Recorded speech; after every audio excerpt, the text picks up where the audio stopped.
வீட்டுக்கு water purify வாங்கிட்டு போய் 3/4 வருஷம் தண்ணி வெளியே வேஸ்டா தான் போகுது. இவனுக்கு குடிச்ச 2 நாளே வயிறு வலிக்குன்னு வேற சொல்றான்.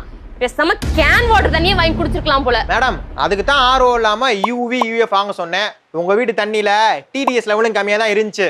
சார் என்ன டிடிஎஸ் கொரியன் பிடிஎஸ் சொல்லிட்டீங்க. இப்ப தண்ணி வேஸ்டா போகுது, அதுக்கு ஒரு வழியை சொல்லுங்க. வயிறு வேற வலிக்குது, அதுக்கு ஒரு வழியை சொல்லுங்க. வயிறு வலி எதனாலங்கிற கண்டுபிடிப்போம். மேடம் வாட்டர் பியூரிஃபையர்ல தண்ணி வேஸ்டா போகாம இருக்கிறதுக்கு என்ன பண்ணுங்கிற சொல்றேன். அதுக்கு முன்னாடி ஒன்று தெரிஞ்சுக்கோங்க. நம்ம குடிக்கிற தண்ணியில டிடிஎஸ் லெவல் 300 கீழே இருந்தாதான் குடிக்கிறதுக்கு நல்லது. அதுக்கு மேல இருந்தா ஆபத்து மேடம். நம்ம குடிக்கிற கேன் வாட்டர்ல எவ்வளவு டிடிஎஸ் இருக்கு தெரியுமா? சார் முதல்ல டிடிஎஸ்னா என்னன்னு சொல்லுங்க. அதை விட்டுட்டு கேன் வாட்டர் டிடிஎஸ் நல்லது ஆபத்துன்னு பயமுறுத்திட்டு இருக்கீங்க.